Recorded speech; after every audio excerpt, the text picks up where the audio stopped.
Hello friends, स्वागत है आप सभी का मेरे YouTube channel SV coaching classes पर।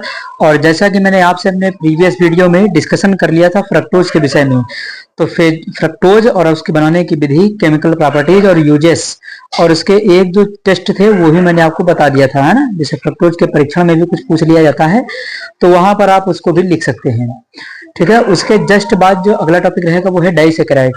ठीक है, और डाइसैकेराइड में आपका जो सैकेराइड आपको दिया गया है, जो शर्करा आपको दी गई है, वो है आपकी सुक्रोज, है ना। सुक्रोज यानी चीनी, जिसको हम अपनी भाषा में कहते हैं, है ना। तो शुगर कहते हैं, चीनी कहते हैं अपनी भाषा में इसको। ठीक है, तो सुक्रोज आपका क्या है, एक डाइसैकेराइड होता है। अब डाइसैकेराइड क्या होता है, देखिए नाम से ही पता चल रहा है डाइसैकेराइड। डाई का मतलब होता है दो, यानी एक ऐसा सैकेराइड या ऐसी शर्करा जिसको तोड़ते हैं तो दो हमें क्या मिलेंगे, मोनोसैकेराइड मिलेंगे। भाई ये सब मैंने आपको क्लासिफिकेशन में बताया था कि डाइसैकेराइड क्या होता है, ट्राइसैकेराइड क्या होता है, टेट्रासैकेराइड क्या होता है भाई। डाई का मतलब है जो टूटने के बाद दो मोनोसैकेराइड के अणु दे देता है, वो आपका डाइसैकेराइड कहलाता है। जो तीन दे दे वो ट्राइसैकेराइड, जो चार दे दे वो टेट्रासैकेराइड। तो इसी तरीके से क्लासिफिकेशन बताया हुआ था वहां पर। ठीक है, तो देखिएगा इसमें डाइसैकेराइड में आपका जो सुक्रोज है, सुक्रोज यानी चीनी है, फार्मूला क्या होता है, तो C12H22O11, है ना। तो जनरल फार्मूला क्या है, C12H22O11, इसका सूत्र हो जाएगा। ठीक, उसके बाद देखिए लिखा, यह एक डाइसैकेराइड है जो गन्ने और चुकंदर से प्राप्त होता है। तो गन्ने और चुकंदर के माध्यम से इसको क्या है, प्रिपेयर किया जा सकता है, तैयार किया जा सकता है, प्राप्त किया जा सकता है। ठीक है, इसे टेबल शुगर, है ना, यहाँ पर लिमिटेड कामा लगा दीजिए, टेबल शुगर के नाम से भी जाना जाता है। तो इसे क्या है कि टेबल शुगर के नाम से भी जाना जाता है, यानी सुक्रोज को आप टेबल शुगर भी कहते हैं। ये चीनी है, शर्करा है, तो इसका उपयोग हम डेली लाइफ में करते हैं और डेली लाइफ में करने की वजह से इसका नाम क्या है, टेबल शुगर है। ठीक है, उसके बाद देखिएगा, अब जैसे यहाँ पर क्या है, इसको बनाने की विधि, है ना। देखिए बनाने की कोई खास विधि, कोई स्पेशल रिएक्शन नहीं होती इसको, है ना। जब ग्लूकोज और फ्रक्टोज को आपस में जोड़ देते हैं ग्लाइकोसिडिक बंध के द्वारा, तो वहां पर आपका क्या बन जाता है, सुक्रोज बन जाता है। अगर एज अ रिएक्शन लिखना चाहें तो रिएक्शन में आप दिखा सकते हैं कि जैसे ये आपका हो गया C6H12O6 प्लस C6H12O6। ठीक है, इन दोनों को हम क्या करते हैं, ऐड। एक आपका क्या है, ग्लूकोज है, एक यहां पर लिख देते हैं ग्लूकोज, दूसरा लिख देते हैं फ्रक्टोज। तो ग्लूकोज और फ्रक्टोज जब कंबाइंड होते हैं तो ये बनता है आपका सुक्रोज, यानी C12H22O11, और बाकी वाटर मॉलिक्यूल क्या होता है, बाहर की ओर रिलीज हो जाता है। तो ये क्या बन गया, सुक्रोज बन गया। ठीक है, तो ये आपका हो गया सुक्रोज। ठीक है, तो जनरल रिएक्शन अगर हम देना चाहें तो रिएक्शन को हम एज इट इज ऐसे लिख सकते हैं। भाई जैसे मैंने शुरुआत में आपको बताया था कि जब सुक्रोज का जल अपघटन कर रहे थे तो आपको क्या मिलता था, ग्लूकोज और फ्रक्टोज मिल रहा था। ठीक है, उसी प्रकार से ग्लूकोज फ्रक्टोज जब आपस में रिएक्शन करेंगे तो बनकर के क्या तैयार होगा, तो वहां पर बनेगा आपका सुक्रोज, यानी चीनी बन जाती है। ठीक है, और वाटर मॉलिक्यूल क्या है, बाहर की ओर रिलीज हो जाएगा। तो ये कोई जनरल स्पेसिफिक रिएक्शन नहीं है, ये कॉमन रिएक्शन है जो आपकी सुक्रोज के द्वारा ही बनती थी। भाई इसको तोड़ा था तो ये लोग बने थे, इनको मिलाया तो ये बन गया। तो ये जस्ट वही रिएक्शन है, कोई स्पेशल मेथड इसका नहीं होता है। इंडस्ट्रियल मेथड में होता क्या है, औद्योगिक विधि में, है ना, कि ज्यादातर सुक्रोज का निर्माण गन्ने के रस से किया जाता है ना। गन्ने के द्वारा चीनी का निर्माण, आपने सुना होगा गन्ने के द्वारा चीनी का फॉर्मेशन होता है। तो वहां पर फैक्ट्रियों में, औद्योगिक जगह पर क्या है इसका, कि गन्ने के द्वारा इसका फॉर्मेशन कर लिया था। बहुत लंबी चौड़ी प्रोसेस होती है, तो उसके बारे में उतना सब पढ़ना नहीं होता है ना, वो सब बातें आपको नहीं जानना है। लेकिन बस ये ध्यान कर लीजिए कि यहाँ पर जब ग्लूकोज फ्रक्टोज मिलाते हैं तो आपका क्या बनता है, सुक्रोज बन जाता है। ठीक है, तो ये एक सामान्य सी छोटी जानकारी होती है, आप इसका स्क्रीनशॉट ले लीजिए, फिर इसकी संरचना के विषय में डिस्कशन मैं आपसे करता हूं।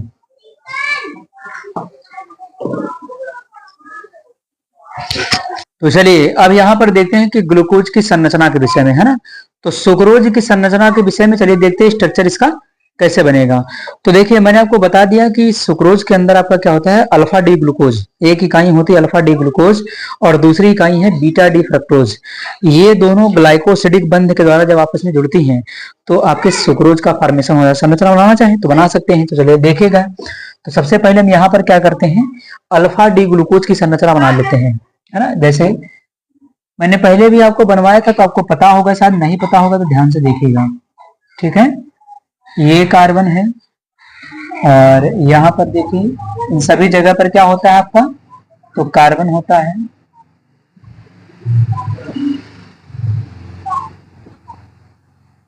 ठीक है, ये कार्बन हो गए सभी जगह पर आपके। अब उसके बाद यहाँ पर क्या करना है, H और OH, H और OH। यहाँ पर पैटर्न चेंज रहता है तो OH और H, ठीक। इधर आपका H और OH, ठीक है। अल्फा डी और ग्लूकोज, तो अल्फा डी ग्लूकोज है आपका, ठीक है। अल्फा डी ग्लूकोज ऊपर लगा देंगे यहाँ पर CH2OH और नीचे लगाते हैं H, ठीक है। तो ये अल्फा डी ग्लूकोज है, इसके साथ हमें जोड़ना है बीटा डी फ्रक्टोज को। तो चलिए जोड़ देते हैं प्लस,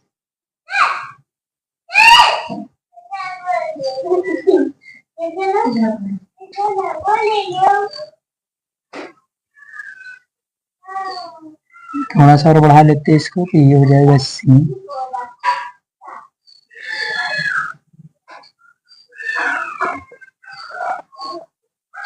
ठीक है, ये देखिए बना लिया है।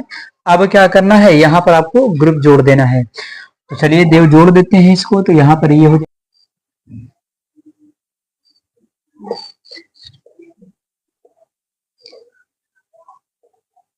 ये देखे जोड़ते चले जाएंगे और यहाँ पर पैटर्न जस्ट अपोजिट हो जाएगा OH, और यहाँ का जो पैटर्न रहेगा इसमें थोड़ा सा यहाँ कर लेते हैं, तो ये हो जाएगा आपका OH और ये हो जाएगा यहाँ CH2।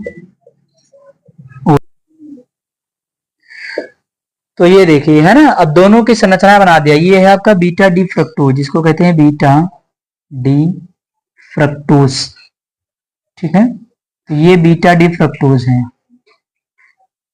अब यहां से होगा क्या, यहां से OH और यहां से H, ये निकल जाएगा, H और OH वाटर निकल जाएगा, वाटर मॉलिक्यूल H2O बाहर निकलता है, तो यहां से H2O क्या होगा, बाहर निकल जाएगा। संरचना को मैं नीचे बना दूंगा, है ना, यहाँ से जस्ट अपोजिट नीचे की ओर संरचना बना देते हैं, क्योंकि यहाँ आगे स्पेस नहीं, इसलिए इसी को हमें क्या करना है, जोड़ देना है। तो यहाँ से OH और यहाँ से H निकल जाएगा, H2O बाहर, और इसी ऑक्सीजन के द्वारा ये दोनों क्या करेंगे, आपस में कनेक्ट हो जाएंगे, जुड़ जाएंगे, ठीक है। तो अब इसकी देखिए, अगर नंबरिंग भी करना चाहे तो नंबरिंग कर सकते हैं। नंबरिंग वाला सिस्टम भी बता देता हूँ, जैसे 1 2 3 4 5 और 6। तो ग्लूकोज का पहला कार्बन इसमें जुड़ा है, ठीक है। और इधर अगर नंबरिंग करते हैं तो यहाँ पर 1 2 3 4, ये 5, ये 6, ठीक है। तो 6 कार्बन की नंबरिंग उधर हो गई। और यहाँ पर तो बीटा डी फ्रक्टोज का क्या है, दूसरा कार्बन है, और अल्फा डी ग्लूकोज का क्या है, आपका पहला कार्बन है। तो पहले और दूसरे कार्बन के बीच में ग्लाइकोसिडिक बंध बनता है, बस सुक्रोज की संरचना बन जाएगी, ठीक है। अब इन दोनों को क्या करना है, आपस में जोड़ देना है, स्ट्रक्चर आपका बन जाएगा। तो चलिए ऐड कर देते दोनों को, ये देखिए है ना। तो टोटल स्ट्रक्चर आपका इस तरीके से जुड़ करके बन जाएगा सुक्रोज है, ठीक है। तो यहाँ पर अल्फा डी ग्लूकोज और बीटा डी फ्रक्टोज जुड़ करके आपका सुक्रोज का फॉर्मेशन, इसको कहते हैं ग्लाइकोसिडिक बंध है, ठीक है। ये बीच में जो बॉन्ड बना हुआ है इसको कहते हैं ग्लाइकोसिडिक बंध है। तो ये संरचना इस तरीके से यहाँ पर बन जाती है। या फिर इसी संरचना को यहाँ पर छोटा सा डायग्राम है, उसको देख लीजिएगा, इसमें भी आपको जो मैंने यहाँ पर बताया है वही संरचना यहाँ पर भी इसमें बनी हुई है। तो चाहे यहाँ से स्क्रीनशॉट लेकर के बना लीजिए, या जो मैंने बनाया है, मेरे में थोड़ा सा क्या था कि यहाँ से थोड़ा साइड में ज्यादा हो गया है ना, स्पष्ट थोड़ा सा कम है, इसलिए मैंने यहाँ पर इसको लगा दिया है। आप इसको देख करके यहाँ से भी बना सकते हैं, इसमें कोई दिक्कत नहीं। तो ये रही आपकी सुक्रोज की संरचना कि अल्फा जो ग्लूकोज है और बीटा डी फ्रक्टोज है किस प्रकार से जुड़ करके ग्लाइकोसिलिक बंध बनाते हैं और सुक्रोज की संरचना बन जाती है, वो मैंने आपको यहाँ पर बता दिया है। आप इसका स्क्रीनशॉट ले लीजिए, फिर इसके बाद रासायनिक गुणों का डिस्कशन मैं आपसे करता हूँ।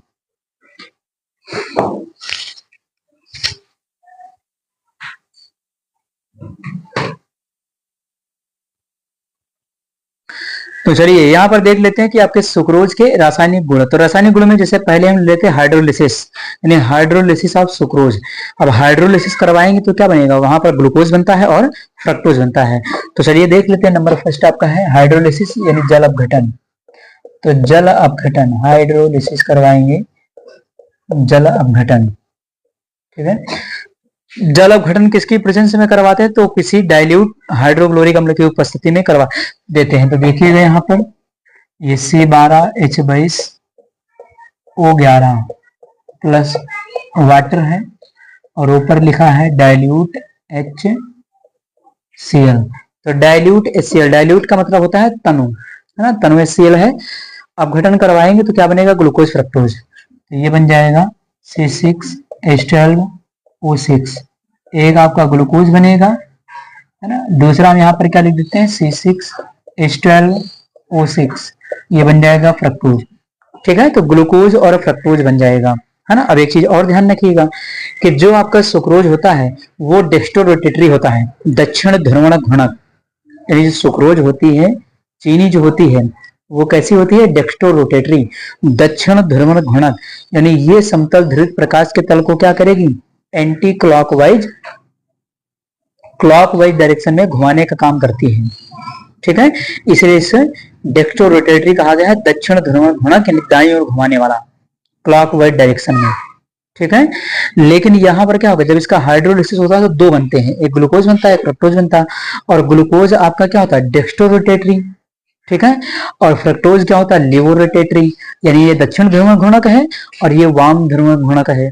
तो इसीलिए इस प्रक्रिया को इन्वर्जन कह दिया जाता है। भाई ये दाहिनी ओर घुमाता है लाइट को, ये बाईं ओर घुमाता है, तो दोनों क्या हो जाते हैं, एक दूसरे को इनवर्स, एक दूसरे का इनवर्स हो जाते हैं, इसलिए इसे इन्वर्ट शर्करा, है ना, इन्वर्जन कहते हैं, प्रतीपन शर्करा, ठीक, या प्रतीप शर्करा भी कह देते हैं सुक्रोज को, ठीक है। तो हाइड्रोलिसिस जब करवाते हैं तो वहां पर आपकी ये दोनों प्रॉपर्टी उसमें देखने को मिलती हैं। लेकिन सुक्रोज पूछा जाए तो आपका डेक्स्ट्रो रोटेटरी हो जाता है, ठीक है। तो ये याद रखिएगा। तो पहला हो गया आपका हाइड्रोलिसिस हो गया। उसके बाद सेकंड जैसा देख लेते हैं। देखिए यहाँ पर एसिड की प्रेजेंस में इसका हाइड्रोलिसिस हुआ है। कभी कभी एंजाइम की उपस्थिति में पूछ लेता है, तो जैसे कोई एंजाइम ले लिया जाए, जैसे इन्वर्टेज वगैरह, इन्वर्टेज एंजाइम की प्रेजेंस में भी ये क्या होता है, ग्लूकोज फ्रक्टोज में टूट जाता है। तो सेकंड देख लीजिएगा। नंबर 2 है आपका, यानी ये एंजाइम द्वारा अपघटन, एंजाइम द्वारा जल अपघटन।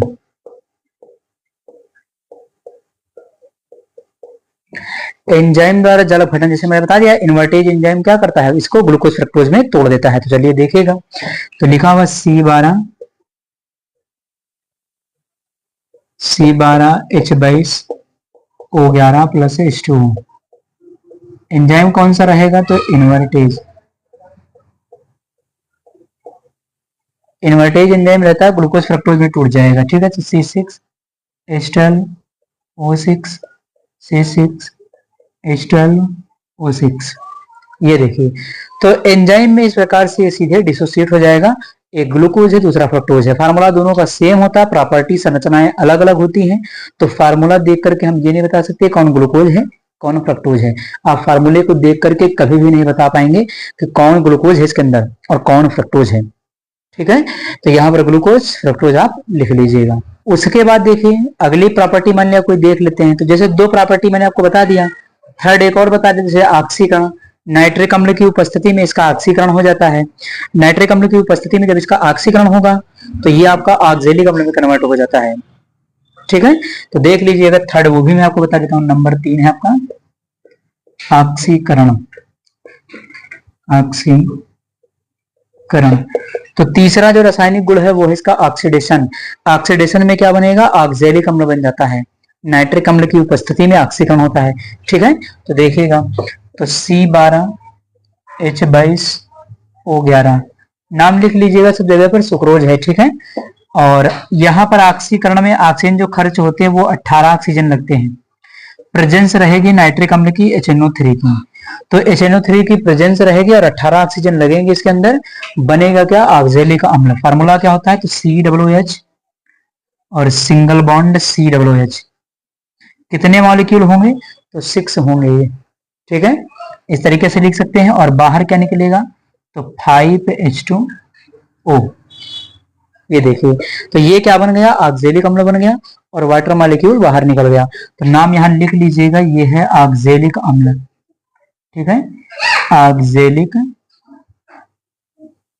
अम्ल, ठीक।